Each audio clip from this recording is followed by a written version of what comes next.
Something that was grievous. It's just been sometimes it just gets plumb old, right? And that is in my sphere of influence when it comes to drug rehab. We've lost a person a day for 5 days in a row. 5 days in a row.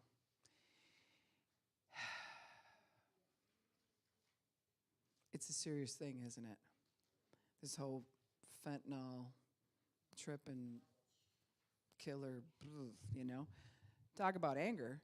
There's a righteous anger that says, I want something to stop. And so I grieve, I shed tears, but then it makes me go back and try again, right? Try to help and get people going. But it's, anyone else here, just someone recently passed because of overdose? See, 6, 7, yeah. And it's hard to wrap your head around because we're a small group. So in us right here, there'd be 8 people just recently died of overdose. That's hard to, it's like, what? And that makes it seem like, well, that's the whole city. No. If we asked the whole city who they knew, that'd be a huge number. But it's almost like here today, gone tomorrow, don't matter. And that part is not cool either, is it? At the same time, it's a struggle.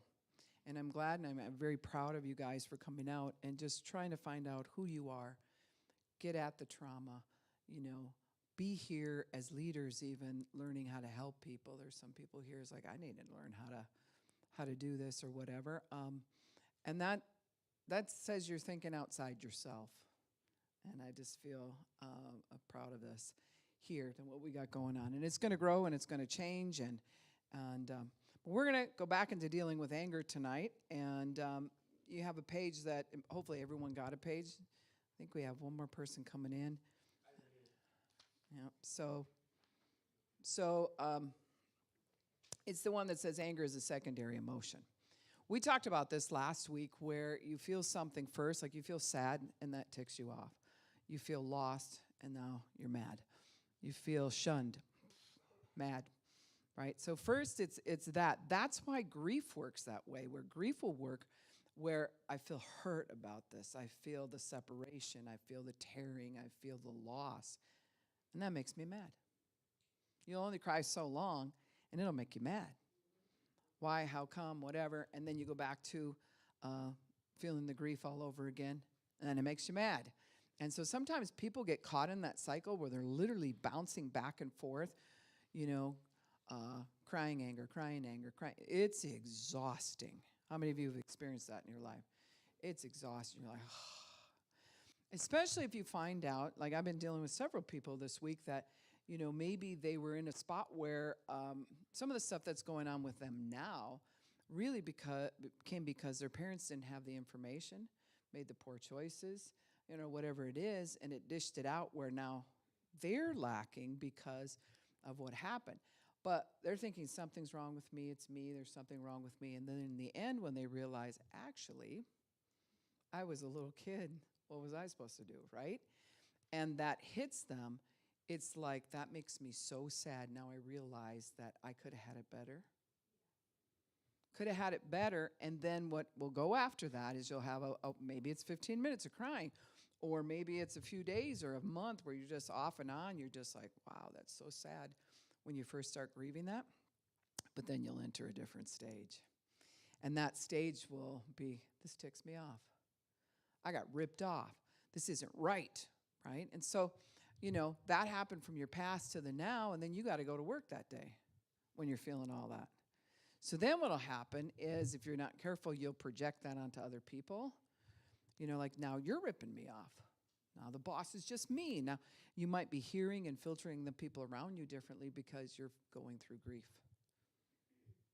We always most people will picture grief, someone crying at a casket or by a gravesite. Grief has so many faces, and grief is sadness, grief is hurt, grief is loss. But it doesn't just stay in the crying stage. And sometimes then, we said before, this is one of the rules, anger has a voice, and it has to be heard. So nobody gets anger and goes, whoa, I experienced all that. We'll just make it go away. There, go. No, if you don't resolve it and you don't bring it to closure, whatever it is that's bothering you, it will haunt you in this way. It's going to go out and you'll start acting out on people and you'll think they're all just off the wall and that's why you're getting so irritated or whatever. It'll be out here. Then when that doesn't work or you end up in jail, sometimes it goes to that level, you realize, maybe it's not them, right? So then it turns, and who's it go to? It has a voice and it will be heard. And it will echo in the inside of you, there's something wrong with you. Why are you this way? I'm tired of living in this. I'm so stupid. And it's very critical, very critical. So anger has a voice. It'll either go out or come back in. And sometimes it does this. Once again, exhausting, right? And so then we'll compound that with, just to kind of straighten this out in our mind, we'll compound this with, I just feel like I need to go to the doctor. I'm just tired all the time. Like it's a separate issue. Like we'll separate it from us. Then you go and you take the little test, do you feel sad in the morning? Stuff like that. And you do that and they're like, I think you're suffering depression. Maybe it's starting to cause depression because you're trying to figure out where to put the anger and then you have to press it in. That's what depression means, to press in. And so I'm pressing this in, pressing that in, pressing the other thing in. And when you can't press it in anymore, then when you blow big. And I'm going to show you that on this chart. Let's see here.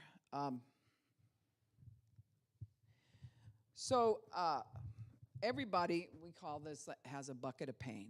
We'll call it a bucket of pain or a kettle of pain. Everybody has something like that. It's a storage container. This is just a way of taking your brain and putting a way it operates into a cartoon picture, where it's like, here's your brain.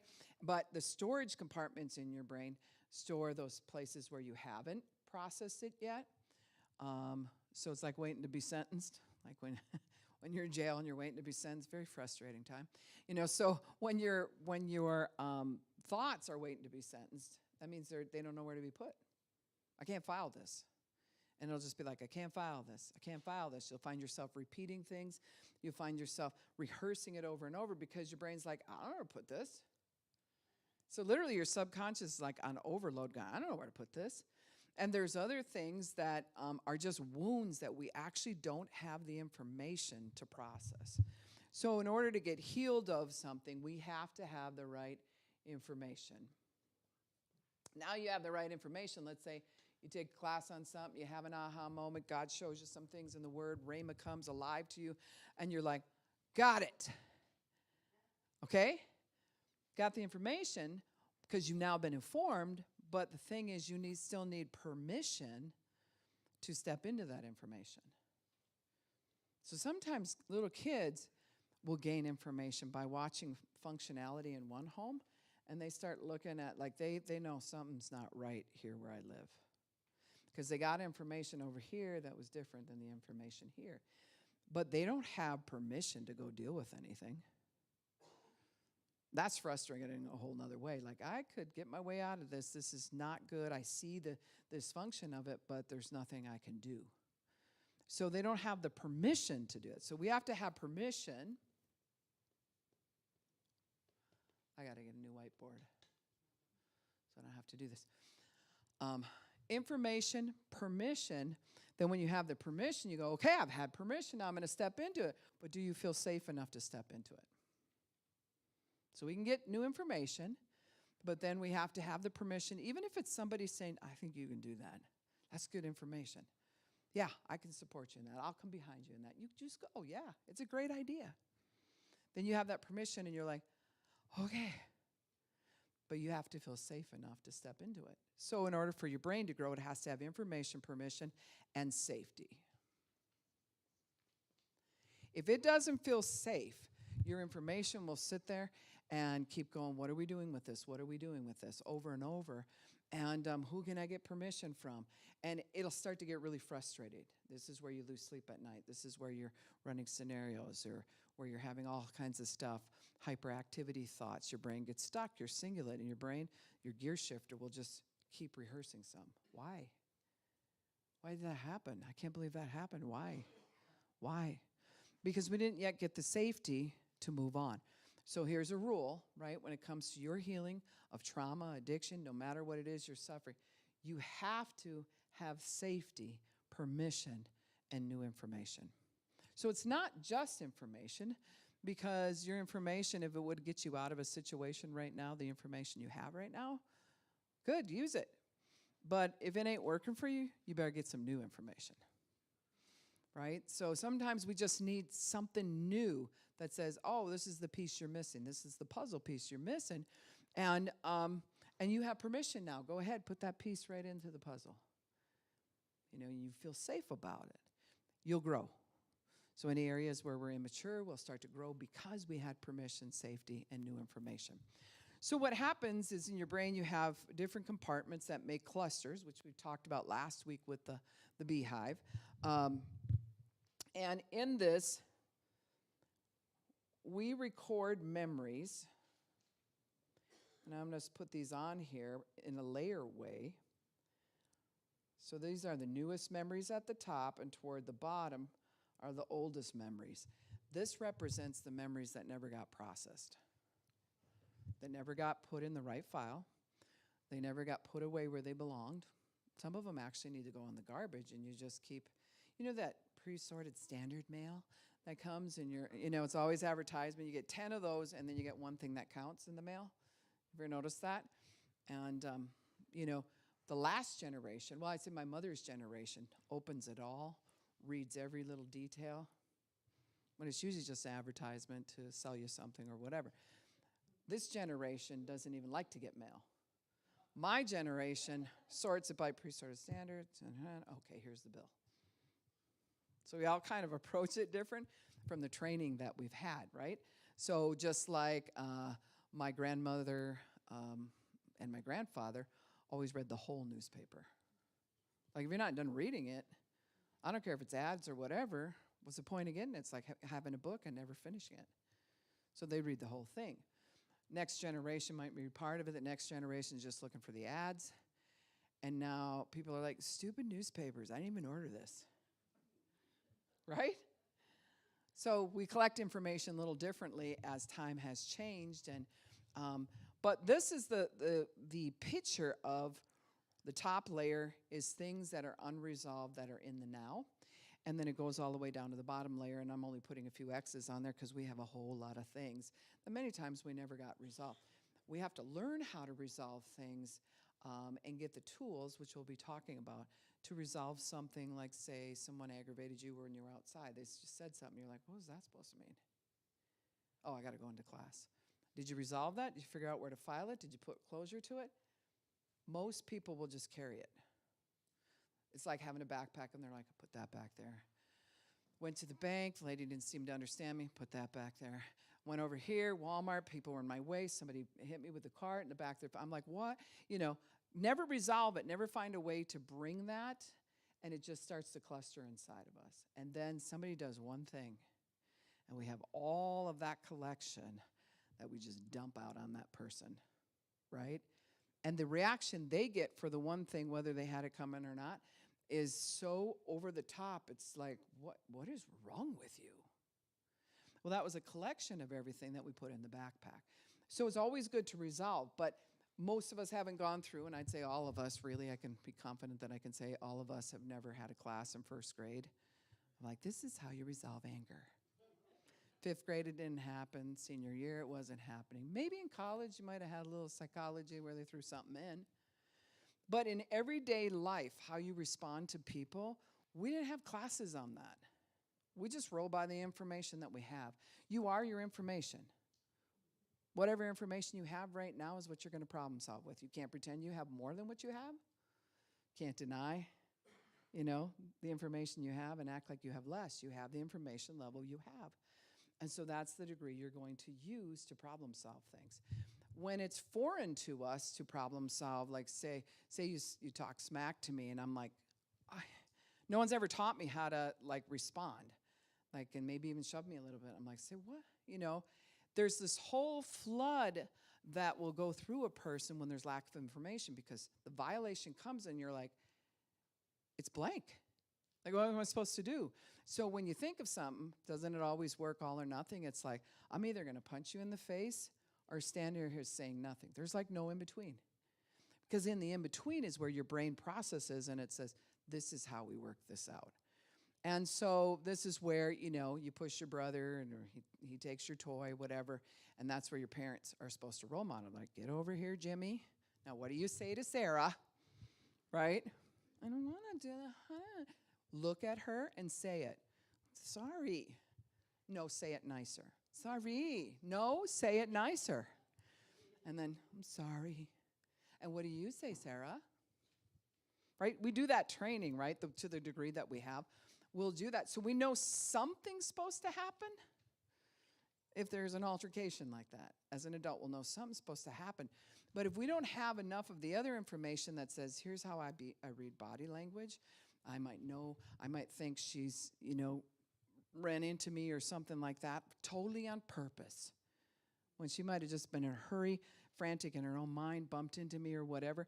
We have to be able to learn the skill of reading body language, knowing facial expression, and also being self-aware of where's my body language. Like we talked about last week where my husband had said in the class that, he had to identify what I looked like when I first got angry. And I said, go ahead, honey. And he said, well, first you cock your hip. And as soon as he said that, I'm like, I don't. And then it was like, well, all right. No, I don't do that. Or I bite my lip. Or if I'm really getting mad, it's this. So if you ever see that where I don't know what I'm working through there, but it's like the old Western where you're like, just go ahead and draw. It's that feeling and it's in my hand. There's something in my hand that is like there. And so everybody has a different thing you do when you start to escalate. You start to be afraid or whatever. And if you don't know yourself, that'll get away on you in a heartbeat because you're not going to catch your cues. I should be able to catch your cues, and you should be able to catch mine, even if I don't know you. Now, if I ministered in some pretty dark areas, pretty thick gangsterville kind of stuff, right? And you walk down the street and people get afraid because somebody's wearing a hoodie. Well, tonight I'd be wearing a hoodie if I was walking down the street because it's raining. But it's a stereotype in the head that if you have a hoodie on, you probably have a gun, or a knife or something like that. But it's more how a person carries themselves that we need to be aware of. Right? So the difference is right now I'm just like relaxed. The way that I kind of swing my hips when I'm talking to you, very relaxed. I'm aware that I'm very relaxed. But if all of a sudden I start walking different, just tighten. See, I'm tightening my knees right now. My chest comes out a little bit, my head back. Like, what did you say? But let's say we're not talking.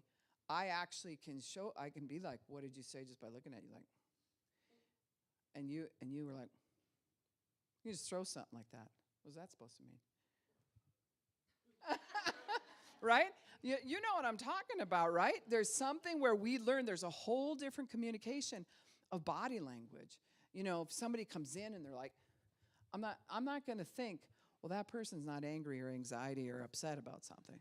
Because their body language shows. I don't even have to say, are you okay? I know something's up. Their breathing changes. Sometimes you can see their chest coming up like this because they're not breathing from their stomach because it's high anxiety. And they're doing that. So if I see somebody walking down the street like that, or they're doing something with their hand like this, or the pace is more like that, they're about to do something. But I could all be in a hoodie and look all thugging and going down the street and just be a happy person going to Walmart. I mean, and you could totally misread that. People do it all the time. But there's something about body language. Just the same way most people, when they lie, they look up and then down to the left and then across. And then they'll give you eye contact again. No, I actually didn't do anything. Really? So it's good to study body language. But the best way to study body language is not so you're pegging everybody. The best way is to be in tune with yourself first. So you have unresolved things that we're sticking in a pot that's boiling. You can get away with that. It's just cooking in there. It's okay. Nobody's getting hurt. Nobody's getting burned. There's nothing flowing over the top. It's not at boiling point. But if something hits this and turns up the heat, now we're going to see some things start to bubble. So that's when people will grab a cap and put a cap on it, like cap that sucker off, and because it's starting to boil and we just don't want that all happen. I don't want you to see this at work. I'm feeling all these different things. These things are unresolved in me. I don't have the tools to resolve them. I'm feeling it all, and it's rustling around in there. But I can still manage it as long as we keep the cap on and try to keep the heat down until somebody just comes and turns it on high. They do something that's like, and this boils and blows the cap right off. And when it does, you're going to make a choice at that point. When this cap blows off the side here, you're coming up 1 to 10. Here's a 1, here's a 10, right? How fast are you going to walk up that ladder going from 1 to 10? That's going to be your training. What were you trained? How many of you are trained to go to a 5 right away? 8? See, we're getting to, we're like, let's just go to a 10, why not? Except for it's just you're missing a sock, right? In your laundry. Does that really require a 10? Probably not. But we have lived at that place where it's the little things that will be running at a 6 because this little thing happened. It's like, there's no need for that. But we were raised like that. I was raised that sometimes when my father's feet would come over the edge of the bed, you could hear him up 100-year-old house we had, big farmhouse. You could hear his feet, boom, boom, boom. He's like 275, and he's coming. He's coming down the steps. And I knew by the sound of how he was walking whether or not he was going to yell or whether or not it was going to be a good day. And us kids knew how to interpret that and get outside right away. Anybody else raised like that? You like to sing, good. Get out, Billy, go now, head to the barn or whatever, And it was just because he was frustrated. He's probably calling me right now. No, no, it's not. Apparently, I have an alarm on, and it wants me to snooze.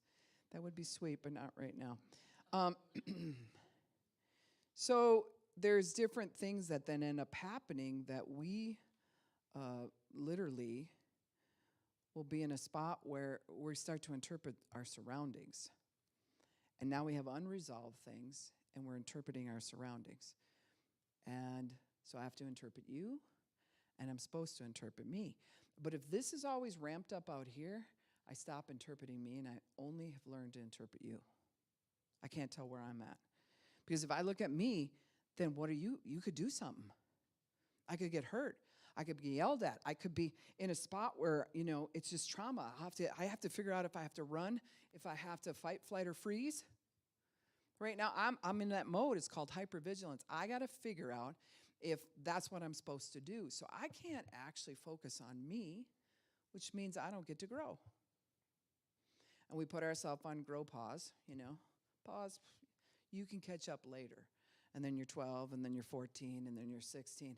And you're just hypervigilant, looking at the world going, I got to pay attention to all of you. And how many of you know that's exhausting too? That's why people say, well, no, I have anxiety. That's why I get exhausted. Well, where did the anxiety come from? There's a belief system by using the right word pictures that like you're walking along and all of a sudden, I got hit. And you go down, you're like, somebody shot me with anxiety. And now suddenly you have anxiety. It doesn't work that way. It works from unresolved things. It works from your surroundings making you hypervigilant. And it's so normal to you that you're like, what? If there's nothing huge going on, you're not even aware that you're being hypervigilant in the moment. You're hyper-reading everything that's going on. This is why many times people don't like the Mall of America. They'll be like, let's go. And then 10 minutes into it, they're like, let's leave. Because it's too much to interpret. Yeah.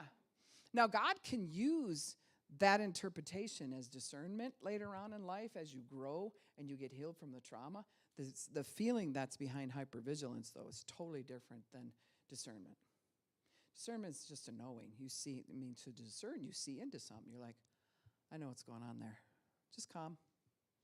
Where hypervigilance, like, what's that supposed to mean? You're like that tiger in the cage. You're like, who's coming for me now? I got to get ready. And then we're planning for things that may never happen. right? Looking out the window a lot, doing things like that. Who's coming to the door? I like the one comedian where he imitates, I don't know if you've ever seen this, but he imitates how it used to be when people would knock on your door. And mom would open the door like, come on in, let's have cake. And the kids would all be excited and people would be dressed up. And there was always food prepared for when somebody came over. And then he shares what it is like now. Somebody knocks on the door and all of a sudden there's a look. Like, did you invite someone over? Why are they here? Get down, now they saw you. Right? This is how a lot of people operate. And it was totally different than, way back in Little House on the Prairie. I'm pretty sure they looked to see if there was an enemy out there, but if they realized it was their neighbor coming with the wagon, let's make some bread, let's do something, we're going to sit down and talk, this is going to be really peaceful. Not now. Not now. And then you got all the locks. You ever knock on somebody's door and you hear, yes, and they open it about that far. That's anxiety. It says, I don't trust and I don't want to have to read all this. So depression comes out of that because we're collecting all the things we don't have resolved. Well, we'll put that in there, we'll deal with it later. We'll put that in there, we'll deal with it later. So now you're pressing in, and you press in, and you press in, and one day you can't get out of bed. One day you have a major migraine. One day your breathing changes, you have a panic attack. Now you're thinking, well, now I have anxiety disorder. Just came out of nowhere. No, it's from all the hurts and the pain that you saved. And your brain's like, look, we're on overload right now. We need to unload some of this. Can we unpack it? Like, you ever have that kind of anxiety or see somebody who had the anxiety where when they move into a new place, they never really unpack? Because they've moved so many times, they don't trust the place they're in now. They're like, no, I'll just take out some basics. But it can be 2 years later, they still haven't unpacked. Your brain will do the same thing because you have to unpack this stuff. And just like unpacking in an organized way, you're not going to come home from a vacation and be like, kids, you got to put your clothes away now or take it to the laundry or whatever. And you don't just open your suitcase and just throw it all. You unpack it. Maybe you folded it. And now you're putting it into your drawer. You know where it goes. It's nice and neat when that happens. But when you're raised in trauma, you don't know where it goes. Just looking at it stresses you out because now I have to make decisions. What if the decisions aren't right? What if I'm going to get yelled at? It really is just putting clothes away. Anybody here know what I'm talking about? This is not a foreign language. That's why sometimes people will be like, why can't they keep their room clean? Because their brain is that overstimulated. And then the people who really run OCD, obsessive compulsive, then they'll be really looking at the people who can't unpack it. And the person who's OCD is like, can I unpack your stuff too? Like, I'll unpack mine, and then I'll unpack yours, and then if you need me to do anything, because I need to have it needs to be in order. That's still hypervigilant either way. But when it comes to the trauma, we've got to learn how to unpack our thoughts. So you're not going to go, okay, let's wait until something triggers me. And the thing is, if it triggers this guy right here, that guy right there isn't just going to stand alone. Let's say that guy has to do with rejection. Any other thought that's in there, that's rejection. It says, let's just puke this out right now. Let's do it all. Why not? Let's handle your whole rejection, not just the one thought. Because now the brain clustered it together. So you try to separate what just happened from what has always happened. You're like, no, I just want to do it. It's like, no, we're going to deal with the whole thing. That's what your subconscious does. And it feels like, like the secretary who came into work and her boss just had big piles of paperwork and just piled it all across the desk. And you're like, I just wanted to deal with this one thing. Yeah, but all of this has to do with that. So I want you to research it all, go over it, figure out what you got to forgive and what you don't. I want you to look, and then make sure you put it all alphabeticalized in order in the file cabinet just for that. You don't want to go back to work, do you? Your brain does the same thing. So here we are. It isn't just like we talked about last week, how you're tempered. That's trained behavior that you were taught, just like mixing paint. That's a temperament, right? That's how they tempered the paint. They put some brown, some red, or whatever, and it came out a certain color. Well, that's the way that we learned too. Grandma handled anger like this. My dad handled, and so I have a mixture of all that, and that's my information. So sometimes we retrain that, And that's pretty cool, but then the emotional underside of your brain likes your new information, but it doesn't necessarily, the feelings about that new information doesn't always match. Well, I know I'm supposed to be doing this, but I feel this, and this. And when I go to do that new information, I can't do it. And I know what I'm supposed to be doing. Can you identify with that? I know what I'm supposed to be doing, but I'm like this inside. That's because of all the hypervigilant stuff that was built into the trauma of the yelling and name callings and asking questions. Like, I'll give you an example of something. When you ask a child, what the heck's wrong with you? Take the garbage out, right? If you start that level, whenever you ask somebody a question to deal with something, you open up their brain to give an answer. So the calculator in the brain goes, okay, we're putting an equation in there, and they asked me this, so I'm trying to figure it out to give an answer. And you're like, no, don't give the answer. I'll tell you the answer. You're a stupid little beep, beep, beep. Why don't you take the garbage out? First, what's wrong with you? Now I answer what's wrong with you. It drives that into the brain, and that's why we don't get over it. Because it made us porous when you ask the question, and then we make the statement of the information. What are you supposed to do? No, I'm not. You can say no, you're not, but those words go in because the port of learning opened because there was a question before it. What were you thinking? Well, I was, shut up. You don't back talk me. I'm talking now. And you're like, so it went, what were you thinking? Opened up the gates, and then it slammed you. You know, it's like coming to the door and someone comes up and slaps you in the face. You're like, what is, I don't even, right?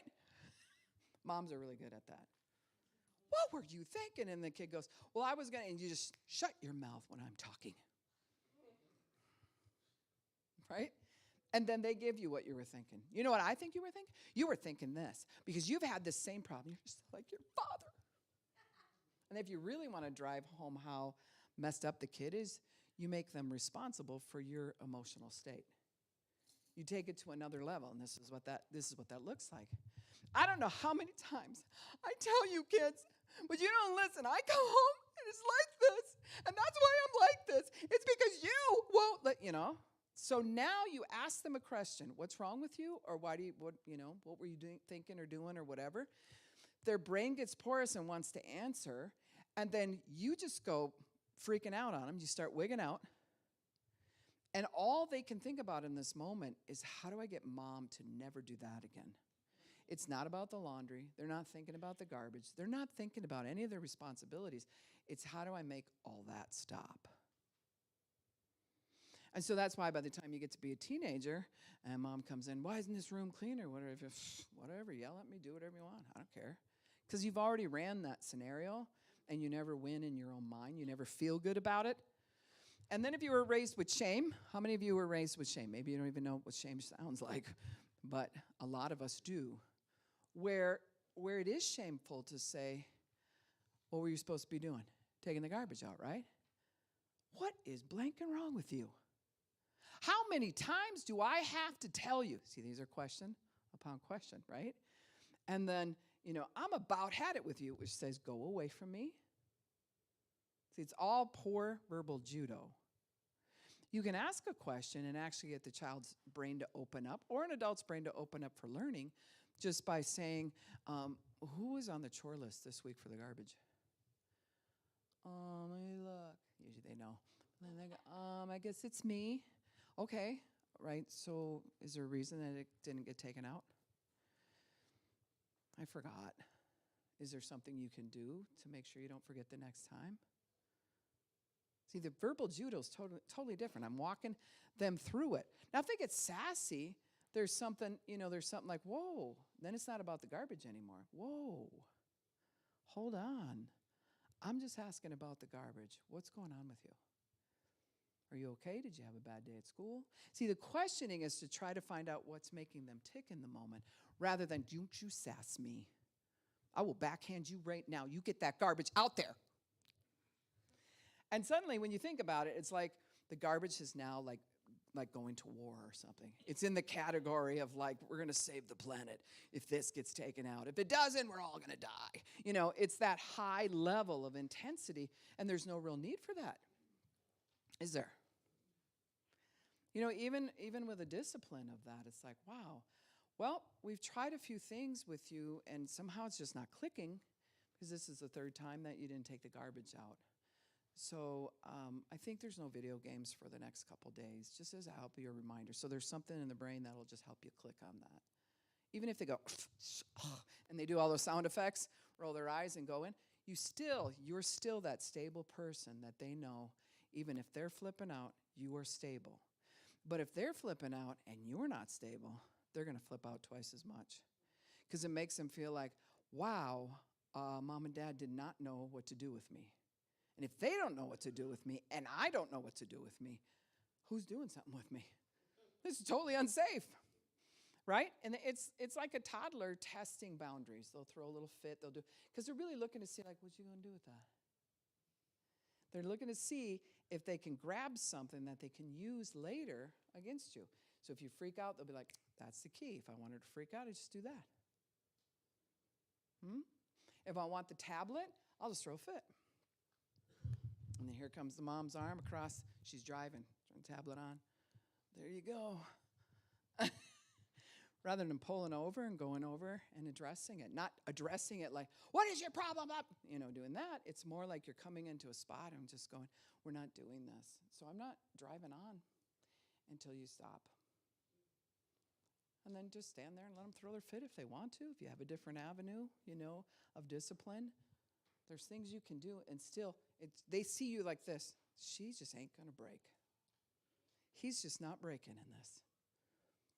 There's an even keel thing going on. So that's what we're after. But if we don't know how to resolve our own stuff, how are we then going to resolve stuff with people around us? So what we do many times is avoidance solving. Like, I'm working at Walmart, and somebody in the checkout said something mean to me, and I didn't know how to resolve it. I'll let that happen one more time, and then I'm leaving this job. And you bounce from here and here, and it's an escape plan to never have to deal with it because there's not the information there that says how to deal with it. My daughter works for a restaurant, and she deals with this all the time. I see other people that work for restaurants, where somebody comes in. Sometimes people come in, they just want an extra burger. So they wait, they eat half of one, and then they'll tell you, there's something wrong with this. And they're waiting for you to say, I'm sorry, sir. We can't give you another one. And then they chew you out. But if they know they can hit that timid person, which I've actually been at a restaurant eating and watch a person do that, and I was like, wow, they're good. And they go up, and the person's like, well, okay, I'll ask my manager. I don't know, she's not here. And finally, they just give a burger. They couldn't hold any boundaries because they were scared. Because you don't know what that other person's going to do. So then that becomes the habit of that person's trained behavior. They're training the people around you. You train people how to treat you. Remember that. You train people how to treat you. So if someone's controlling you, you're a part of that training. And if they controlled you all your life and now that's their training and they think you're going to stay in that training, it's really hard to come up into the new training and say no to that old training, isn't it? Because your mind is trained to where this thing's going to go. But it's very powerful when you all of a sudden have a response that's loving, it's godly, it's firm, it's just there. And people who have those responses. I can use my husband as an example. He's not a perfect person. There's times he's gotten angry, same thing with me or whatever. But overall, if I ask the average person, if you go up and cuss in Pastor Vern's face, is he going to punch you? No.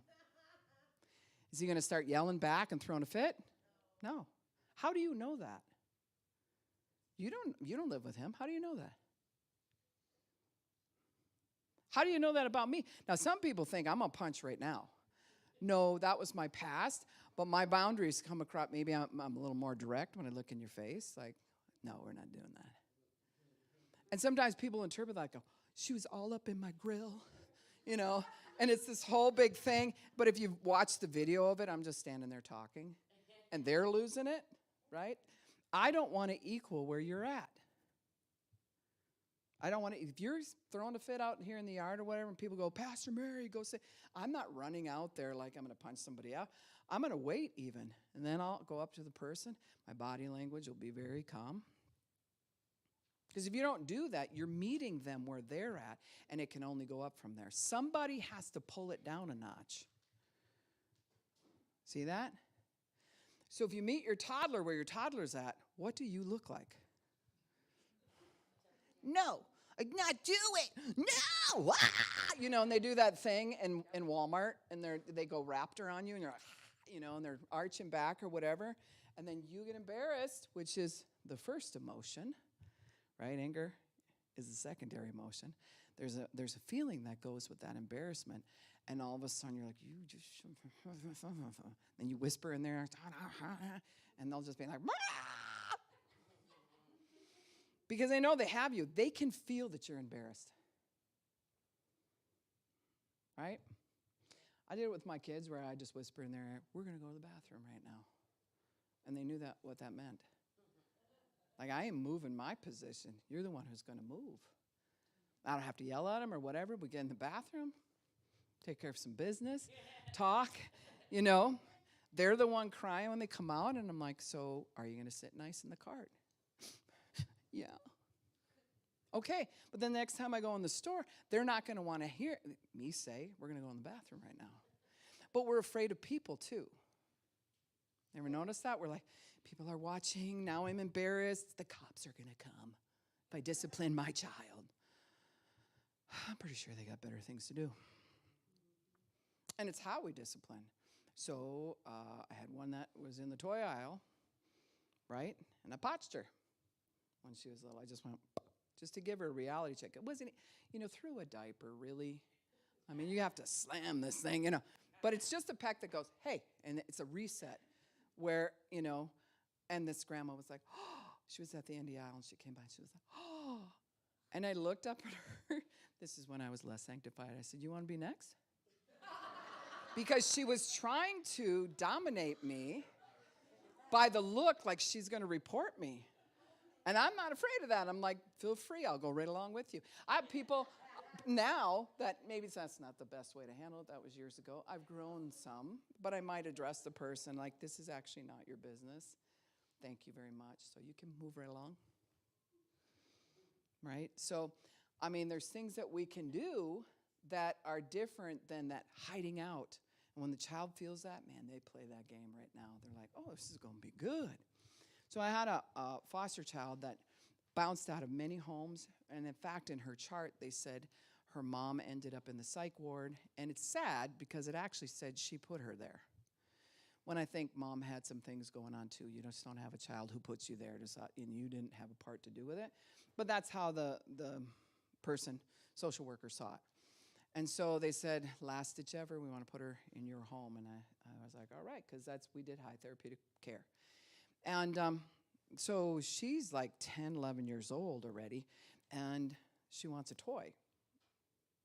So we are in the store. I don't know if she wants a toy. And she comes up, and I say, hey, what you doing?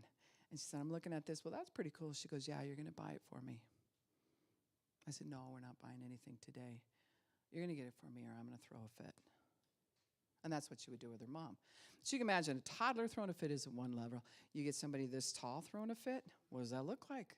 So if you're a person who's easily embarrassed, that's going to be a bigger threat, like, what are we going to do? So she got louder on that. And I said, you know, so I was giving her options.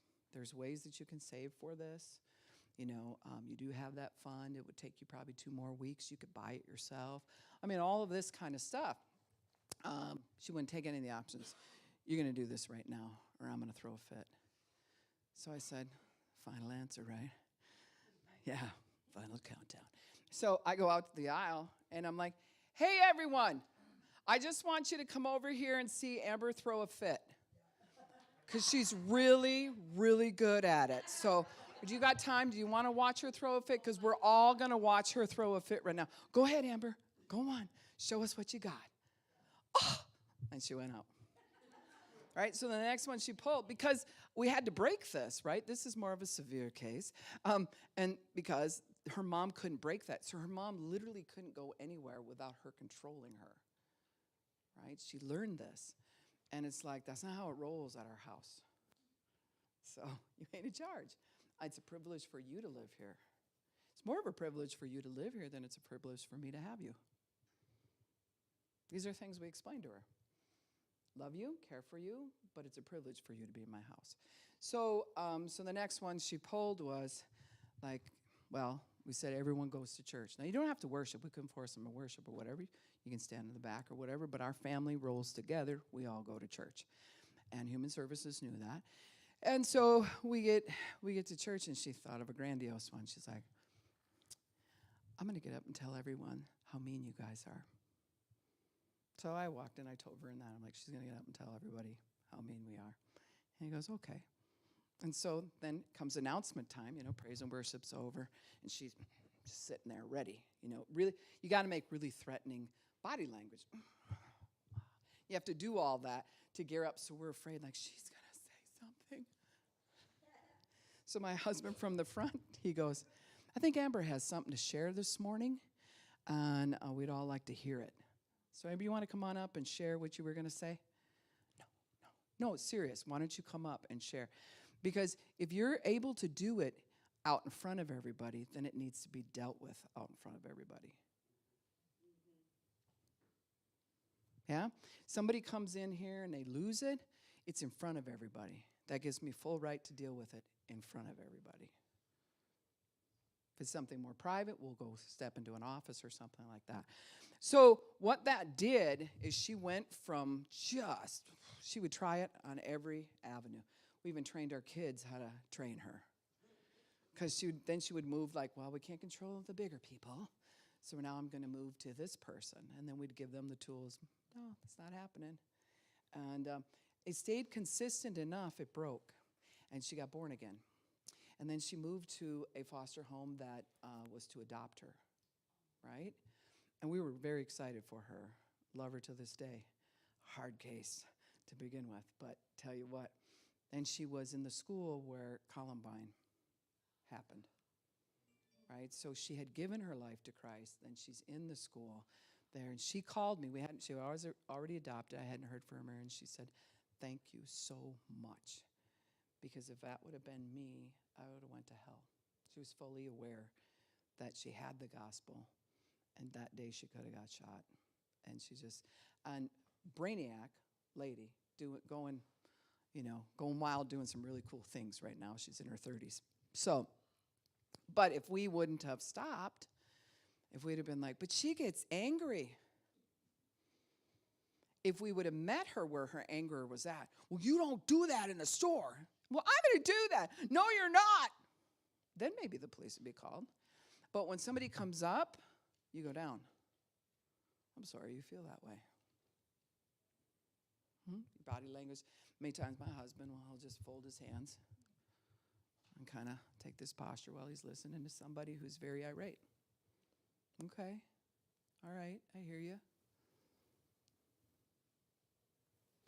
So, but there's times things need to be addressed.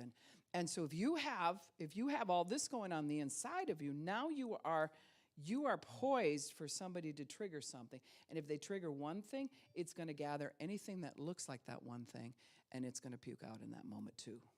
That's right. We're going to go from a 1 to 10. If we don't have the information in between, we won't know that we're slightly irritated at the number 1 point. Like, I'm feeling something. We will go from slightly irritated to really frustrated really quick, or we will skip those totally, and you're like, now I'm pissed. See, these are terms. I'm using that. It's probably not a pastoral term. But at the same time, that's what everyone says to describe, now I'm pissed. I've ramped, and I don't know how to come back, right? So beyond the 10 is rage. So rage is on up in here. Beautiful writing. Thank you very much.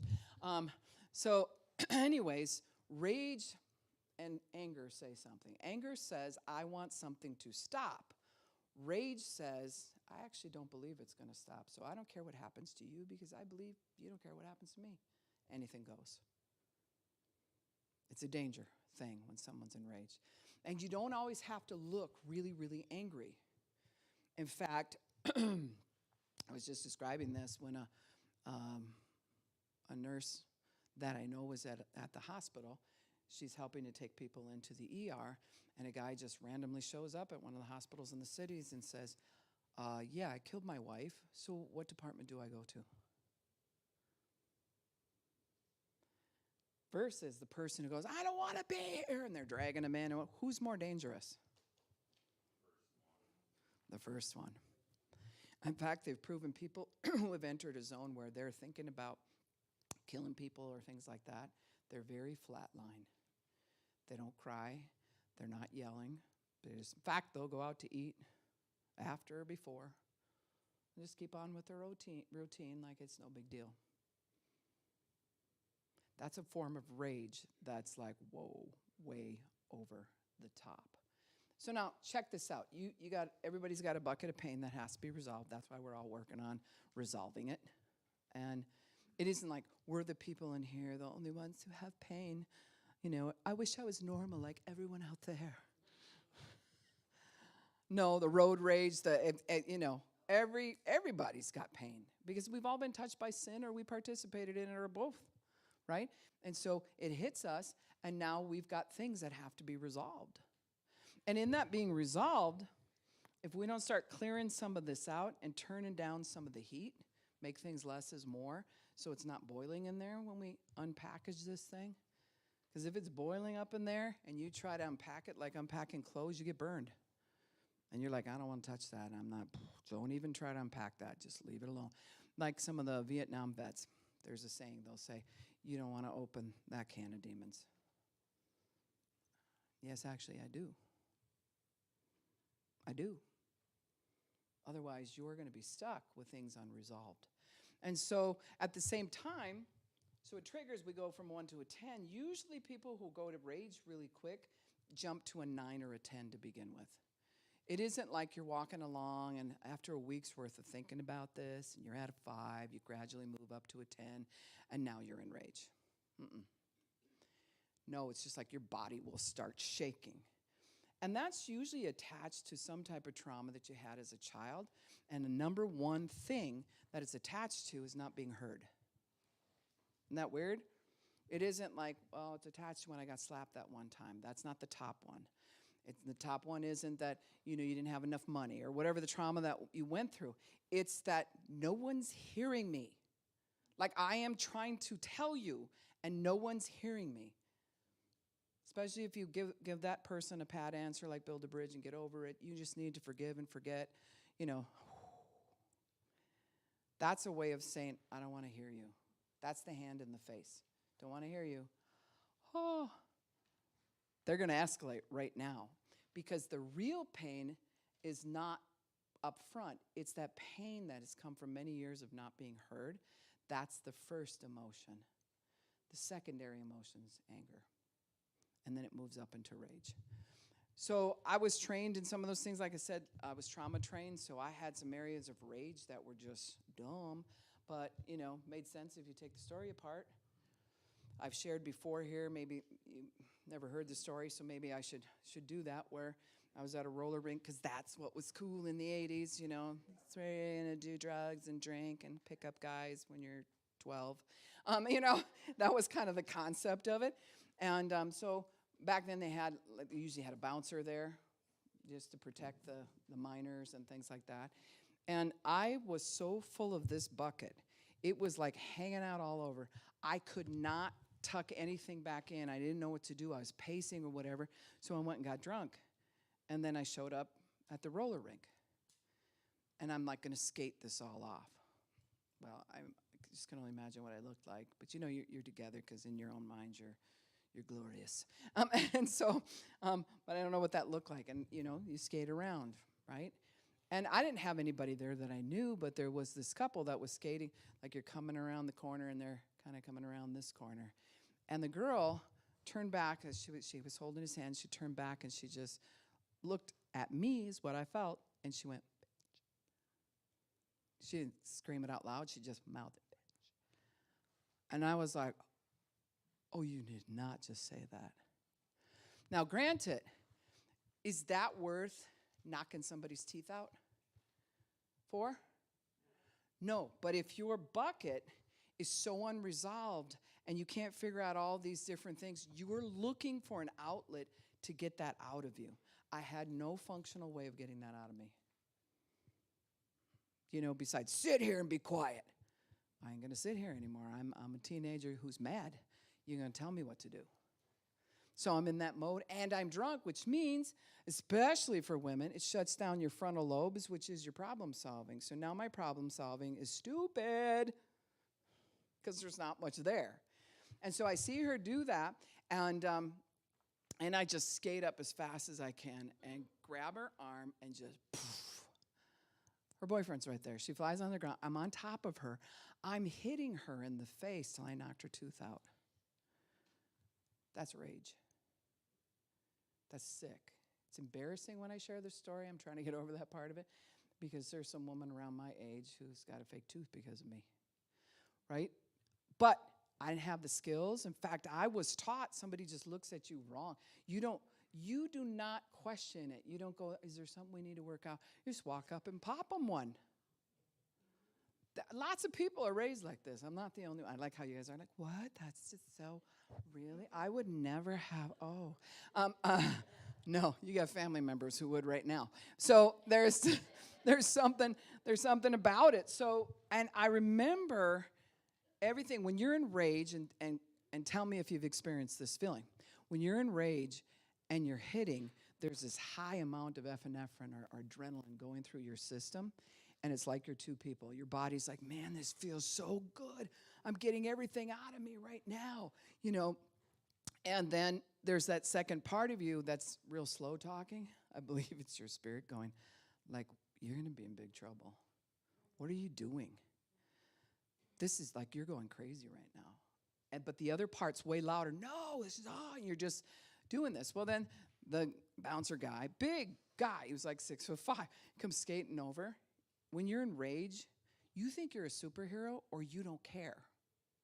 So you can have that 2-second analysis of like, yeah, he's bigger than me, but you don't care because rage says, I believe you don't care about me, so I don't care about you. Anything goes. Right? So I start punching him.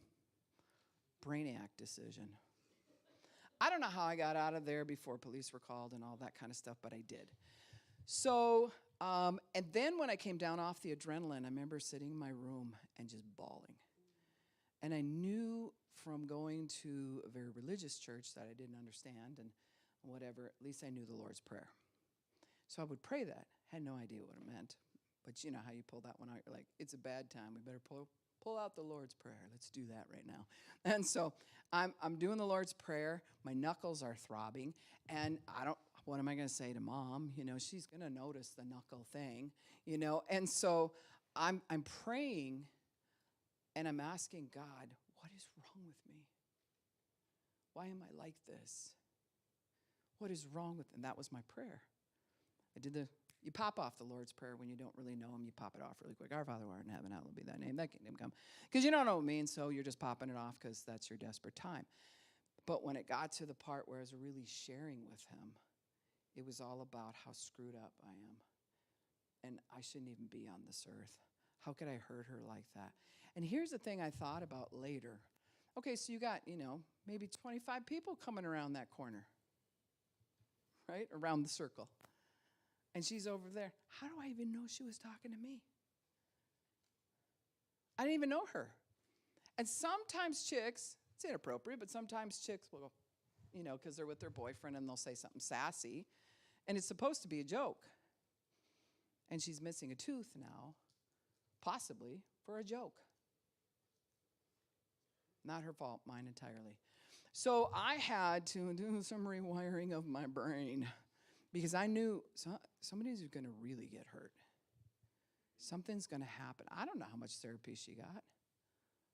I never saw her again. We do the same thing to ourselves. Anger has a voice. It will go out, but it'll also, if it can't get action out here, it will turn. So what was I doing when I went home?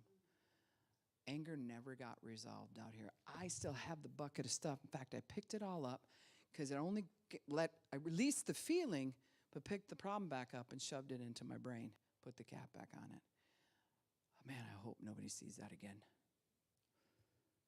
And then I got mad. First I grieved, then I was pissed at myself. I can't trust me. I can't go places. I don't know when I'm going to go off next. I mean, I hate this world. I hate me. And then I would start hurting myself. I'd start cutting and doing different things like that. That's rage. In fact, some people will feel rage and just shake, and they don't want to hurt another person. They haven't been trained that. So they will cut to bring themselves back down from the rage to at least maybe a 5. Because when you feel pain, it releases that adrenaline, and then you come back down and you're like, okay. We're talking about real stuff here. And the reason we're doing that is I went through anger management. And there's some good skills you can learn on anger management. But I'm like, that's what I was like when I came out. It's like, well, anger management. Just make sure you don't do that, is what that told me. Don't do that. Just don't do that. That's like telling somebody who's in recovery, don't use that heroin. Don't do it. See, I told you in class not to do that, and now you went and did it. Because you didn't give the brain what it's supposed to do. Resolve comes from what it's supposed to do, not from what it's not supposed to. You already know you're not supposed to do that. Right? So sometimes people will want someone as a mentor. You're going to be my mentor, and that way you can tell me not to do that. That's a setup for them to use. In fact, I'm going to tell you, you can use if you want to, but I can think of some better options. So your brain goes, well, what do you got? And then I give you those options. That's totally different than like, well, I don't want to find out. If I find out you were using, I'm your mentor. I'm going to come for you. When you're using, you don't care. In fact, that kind of lights your fire a little bit. It's kind of like, Tim don't even know I'm smoking pot right now. It's kind of like that little extra kick where you're getting back at somebody. So it doesn't work. But what works is when you have options, these things that are unresolved don't have options. So what happens is you don't want to go to rage, because once you do that, you're fully aware that some people will black out during that. You're fully aware that, like, I could get really dangerous. So you start isolating. You'll stay away from people. You won't go to certain things, which makes you feel more ripped off, right? Because I'm such a flawed, person that I can't participate in normal. That's what I'll end up feeling like. So we don't know how to. We try to keep it to a 1. But once we pop up to here or pop up to here, we're like, we can't do that. So we act out enough on the people around us. Sometimes we lose a marriage. Sometimes our kids are taken. Sometimes we're just so isolated as a discipline to ourselves that it's horrible that we're like, this plan ain't working. So we try to avoid the triggers. That's what's over here, the trig. So the trig that's over here, we're trying to avoid that rather than maybe we should take the bullets away from that gun. Then when somebody pulls the trigger, whatevs. That used to really bother me, but there's nothing I can do about that now. I'm in a healing process, so you took the trigger away. But if we got it coming at it from that side, and we got it coming at us from here, and we're going up and down and up and down and over, after a while, what people will then say is, I don't want to go to the doctor for some kind of medication for anger. I already know there's something so wrong with me because we've had those conversations with ourselves that we will self-medicate. I just got to work harder. That's what I got to do. If I just work harder. Some people, I've actually had people, they'll just keep graduating classes. Like, I like to learn, so I want to graduate classes all my life just for fun. It's fun to me. Like, I did not know that. My brain's a little bit bigger. Let's see if I can manage what's up there now and get some understanding in it. And I like it because almost always when I take a class or something, I will run into a person. Well, I don't actually run into them because they'd get hurt. But I actually see a person that, they just happen to have the problem that I just learned about. It's every time. So it's almost like I go heat seek, and I'm like, where are they? I know they're out here because I just learned this. Hello. And they come. And so it's a lot of fun. But these people, a couple people that I can think of, they just keep taking classes because there's something about getting a B or an A that says, okay, I'm still okay. I'm okay. But now I got to take a class on this. So that makes you okay because you can feel the heat of what's going on inside of you. And you know that there's a lethal thing that wants to destroy people or it wants to destroy you. We are actually quicker to say, I forgive that person than we ever are forgiving ourselves. Because once it's welded into us, we went through that, and now we really believe that we're flawed and defective. We just believe it. So we're here to attack ourselves. In fact, that's how we control ourselves, through punishment. Sometimes people punish themselves by just going and using heroin until they're cross-eyed. They just can't even, right? They're hospitalized, or they come right to the brink of death. And it's almost like they get out of the hospital, and there's this feeling that goes, see, then you better change. See, look at that. You did all that? That's just proof. You better change. Yeah, I better change, but where's my information as to how I'm going to change? I don't know. So I got to get I have to spank myself every time to make sure I'm back in line. And all my rules are built around a punishment of myself because I'm not normal. See how anger resolution and resolving addiction go together? Because way out here, we don't want to pop up to these anymore. So we know this is going to blow, somebody's going to trigger, and we'll come out over here and self-medicate. Wow, it's getting worse. Anyway, so that's my first grade writing, except my E's not backwards. You know how kids will pop it backwards or upside down. Anyways, so self-medication is that thing where we're reaching out to see how we can get it to stop. And so I had a couple beers. I feel a lot better. I'm still going to stay home. I don't want to be with people. But I just know, there's nothing wrong with having a couple beers, right? And we'll start with that because we're trying to find a calming agent. I smoked a little bit of pot with a neighbor. That calmed me. But then, as you know, the receptors in your brain will never accept the same level of what you're doing. It can do that with porn. It can do that with anything. It's going to be like, here's a level I need, and then the next week, actually, I need a little more. I need to go farther because it's just not, it doesn't seem like it's working right now. Do you see it? So the more that you attack yourself, because there's been these altercations with other people, the more you're going to be set up to self-medicate. And if someone says, well, let's go meet with somebody. No, and what's the biggest reason why we don't meet? Some will say, well, I don't trust them. Okay, that might be in your mind the biggest reason, but the biggest reason is I actually don't want them to see what I see. I see a loser, stupid, embarrassing person who has all these issues, and I do not want to say that to them. So how do I go into a doctor and say that without saying it? I can't say that without saying it. Then they're going to label me, and they're going to say I'm this, and the other, and I can't handle any more labels. So we actually will retract from getting help, and suddenly we're the doctor, right? We're the doctor like, well, I know I mixed a little meth with this over here, and I did have that reaction, so next time I'm not going to do that. But we are practicing medicine right now.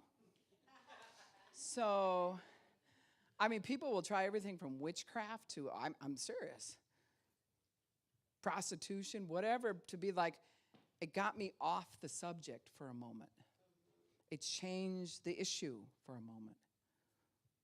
See it?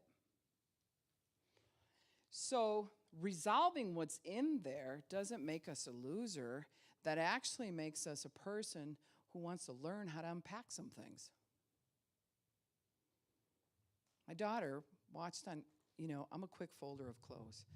I've had 12 kids for a long time and, doing foster care and stuff. I grew up in a big family, and we usually had a family living with us. This is how I grew up, right? So there was lots of laundry.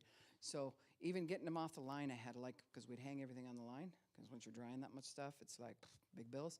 So I had a way of taking the things off and piling. I could get a whole big line in, and I could walk in with that. Well, then you're going to fold it real fast. So your techniques don't look like the stores. when you do that. So I try to get better at that.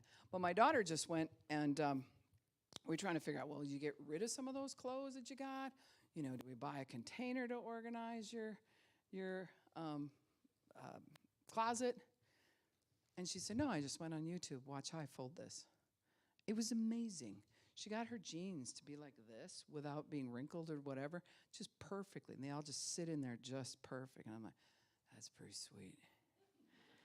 That's the way it feels when you learn how to unpack some of that, and then you put it in there. And then when you walk by, you're like, yeah, that looks pretty sweet. I don't even know if I want to wear my jeans because I might mess it up a little bit in there. You know? And just find it. You ever see those things where they do the makeovers on the house or whatever, and they organize a closet, and it just looks like, can we even function in that? That is so perfect. Right? But there's a calming agent that comes off of that, just goes, sweet. But if your brain never learned to unpack some of the problems and how to fold it and unfold it and wash it and clean it and then put it away and know where to put it, I mean, some of the stuff you got in your brain needs to go to the thrift store. Or throw it out. You don't want somebody else wearing that. Just throw it. So that's what I'm saying here. Here is that trigger. We got to figure out what are our triggers and where are we self-medicating, and have we come up to rage? Like when I asked before, let's do that again. Really, because, you know, you got to ask a person. Doctors ask people in a doctor's office 5 different ways to get an answer out of you. So pay attention to that, right? You got a hurt back or something, like, well, did you ever fall? No, I don't know. I don't think so. Did you ever play football? Well, yeah, a little bit. I don't remember getting hurt. And they go through the whole thing. By the time they get to the 5th question, they'll say, well, I was in a car accident 2 months ago. And it's like, shouldn't that be obvious? No, but you put that in the trauma pile, and you don't want to unpack that. That was terrifying. So you'll think about that last, right? So to learn how to unpack this, we really have to take a look at ourselves. How many of you literally, if somebody close to you, this is always worse than somebody far away, if somebody close to you said something hurtful, you would at least go to a 3 right now? Mm-hmm. See, we have to ask this throughout the class, because what happens is you start to get more real with yourself. Yeah, I might do that. How many of you stay at like a 3, 2, 1, and you bounce between that unless someone touches a certain subject? Then you're a 10. Your subject, anger people. Yeah. So when I was busy hating my father, because you get busy with those kinds of things, the very thing you hate, many times you become. So if I hated the violence that was there, I'm violent. Because your brain is constantly concentrating on it. So what are you looking at the most is what you're going to take on, because you're constantly staring at it, right? So with that, there were certain things.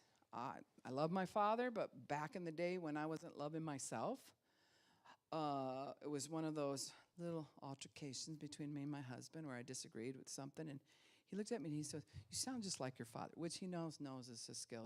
You shouldn't say that to a person, right? That's asking for a fight. But it was just like everything I hated, because I was in the business of hating at that moment, was like, I am not like that. And in a moment, it was like doors were slamming. I had to leave the house. I'm like, I'm going to town. And I'm just walking down the street. And I'm just thinking, I'm going to do something. What are you going to do? I don't know, but I'm doing something right now. Because I didn't have the skills of how do you unpack that and then put it away properly? I ain't saying I'm sorry. I'm not forgiving him for that. I mean, anything. How could you say that after everything I've been through? So usually what happens is you'll go up and you'll be really angry. And then for women, you'll come down and you'll start bawling and not make any sense. Identify? Everyone's like, no, I've never experienced that. You have, okay?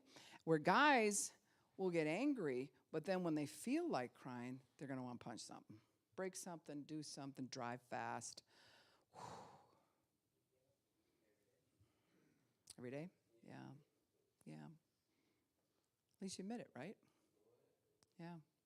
So here's the thing, the whole stereotype of that person's got a bad temper. you're misunderstanding what's going on. I don't know anybody who's just born like they were born, they plane where they were born and they just are like an angry person just because they feel like being mean. Meanness comes out of I need to protect myself, or I need to protect you from finding out who I really am. So if I'm mean enough to you, maybe you won't attach. Maybe it's best you leave. But I love you, so don't go. But you better get away from me, so leave. Anybody been in one of those relationships? So like, you're getting closer to the bucket of pain. Now you're going to find out who I really am. You best leave. In fact, I'm going to drive you out. I'm going to say some really nasty things, hurtful things, and things that are going to trigger you in a way that maybe we even have domestic violence right now. And then in the end, it'll be like, I tried to tell him I'm no good. I tried to, but he just keeps coming back. That's really how the brain thinks. Well, why? Because you believe you need to be punished and that you need to be without affection. You need to be without normality, that you're the freak on the outside. And so you let people get just close enough to you, but not so close they find that out. So the love that I have, my lover, I can get real close and personal and just be like, I'm dysfunctional in this area. And he'll be like, okay, tell me why you think that or whatever. Well, because I figured this out. We just have these conversations. And he'll say, I'm still working on this area over here. It's very calm. Now when we were first married, and it was mostly on my side. He was not raised with yelling and fighting and doing all that kind of stuff. In fact, his siblings were older and they moved out, so who do you have to fight with? His dog. That was about it. So in that, coming in and being with the force that I am, it was like, oh, what did I marry? My Lord, right? Yeah, so when that happens, yeah. Yeah.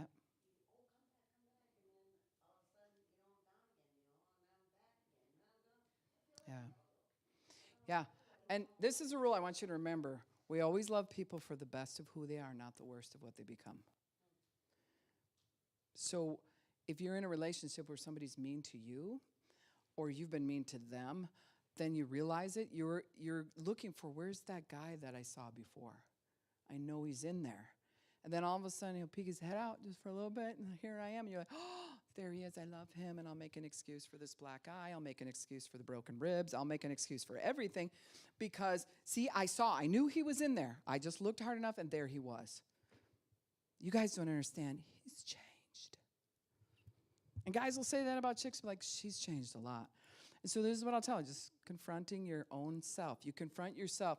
If somebody's changed in 2 weeks, behaviors that they've had all their life with no new information, how in the world did they do that? Ask yourself that question when you're getting all grandiose about somebody, but you don't know, he's been there a lot, and you just don't understand. I love him. Right? Had a couple of those relationships. It was wicked. In fact, at one point, I was dating a guy who now is a missionary to Germany. He got born again the same time that I did. And he would wear the T-shirt Running with the Devil, right? And I had a T-shirt that said Devil Woman. You need to get born again just a little bit, just a little tad. And so it was one of those things where there was a lot of abuse going on. I didn't want to get in the car one time, and he just, the mirror. Think about that one. Who's getting hurt? He's going to scare me, but all of his knuckles were, full of blood because he hit the mirror and he broke the thing. But then I'm supposed to go, oh, no, I'm so scared of you. And then we go back and forth like that. Then I'd say, I'm not scared, and he'd do something higher, and then all of a sudden I was scared. It was craziness. It was craziness. And then I said, stay away from me. I don't want anything to do with you. Just stay away from me. And I told my brothers, so brothers posse up, all right, where is he at? You better stay away from you. And so this was before he got born again. I started getting boundaries, and I said, stay away from me. And I'm serious, right? And I threatened him with my brothers. And at the same time then, wildest, crazy thing. He didn't have no place to live, so my mom took him in. I was so mad at her. But here's the thing. God told her to take him in. She felt almost like, this is nuts. What am I doing?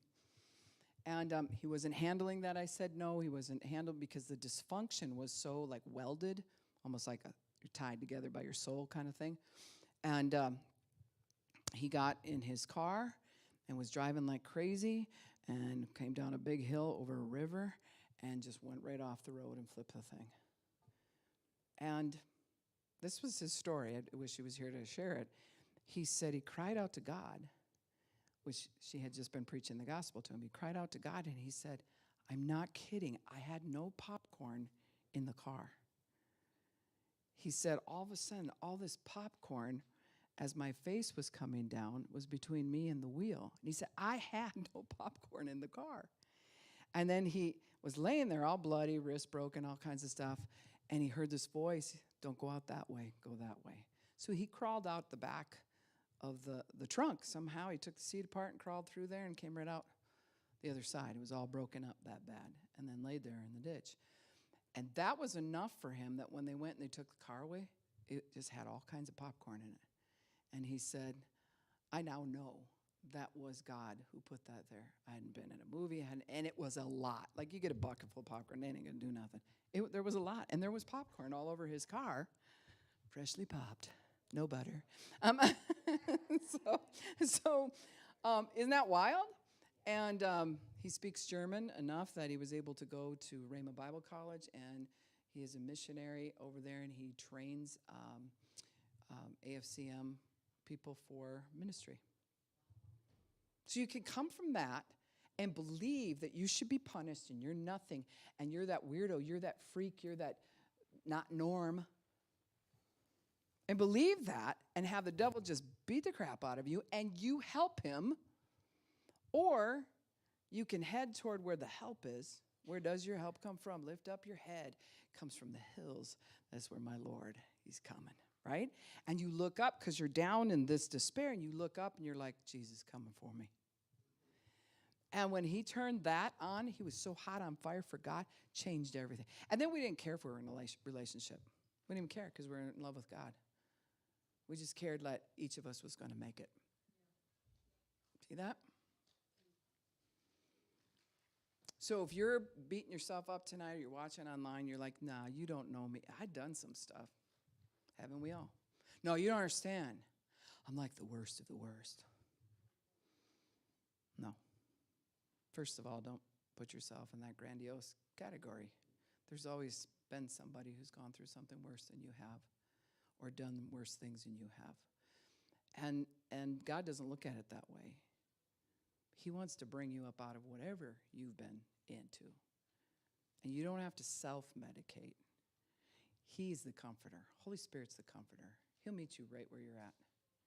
And then you start that journey of unpacking. And it isn't like, well, now I got to go figure out how to unpack all this stuff. No, Holy Spirit says, no, don't. Let me show you first. See, that's why he's Lord. You make him Lord, that means I just follow. I'm a Christian. I'm a follower. I don't have to be in control. I just follow Christ. I follow the anointed one in his anointing, and then he really unpacks that. Fits it all in. You look and you're like, wow, that's sweet. That is sweet. I used to be a hoarder, and now look at this. You know what I mean? It's that. So if you take this sheet home with you and take some time, because just like the doctor, I said, you got to ask yourself the question more than once, where's my pain?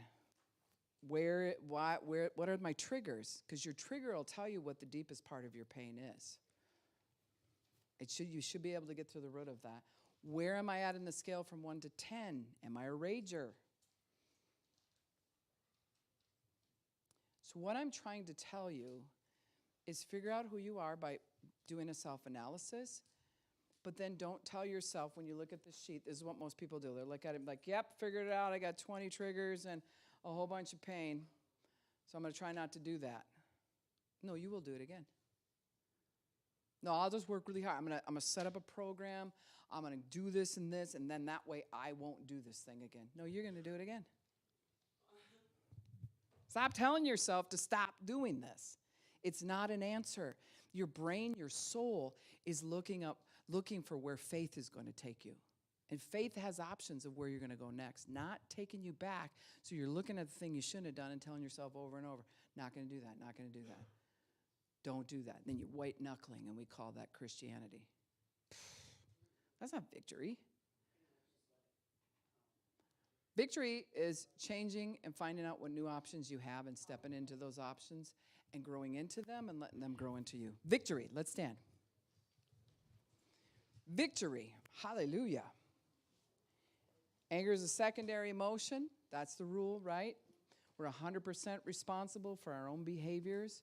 So don't be looking at who ticked you off first. You know how your brother pulled your hair, but you're like, and you tell, and he's like, yeah, but you took my truck. We're 100% responsible for our own behavior. You're both wrong, but you both got to own where you're wrong. Can't blame it on the other person. So that's part, and I'll rehearse these rules because when you go to do something, you'll hear that, oh, shoot, I'm 100% responsible for my own behavior. This is all about me owning what I got to. I can't own it for them, but I can only own it for me. That's me working on me, right? And the only reason that you lose control is because you wanted to, right? Or what? You wanted to lose control, or you plain just lost it by choice. I don't want to do that thing. And then, and there's actually other reasons too, but in that, we lose control most of the time because we said, actually, I'm not going to continue this. I'm going to do the wrong thing right now. So, right on. Father, we just come before you in the name of Jesus, and we thank you that you are ridding us of the pain that's in our buckets. Show us how to unpack it. Show us, Lord God, we're not cleaning the whole thing out at once, but you're going to show us one of those memories at a time. You're going to show us how to fold it different. You're going to show us how to put it in the drawer, organize the whole thing, reboot, restart over, Lord God. And just know in the end, it was none of my ideas, it was all you. See, all the glory goes to God. I don't have to be amazing, and neither do you. And then, Lord, normal is really just a dial on the dryer, a spot on the dryer. Nobody really knows what that is, but when we are coming up out of things, our goal is not to be normal, it's to be loved. When we're loved, we're at peace. So prepare our hearts to receive your love in the mighty name of Jesus. Everybody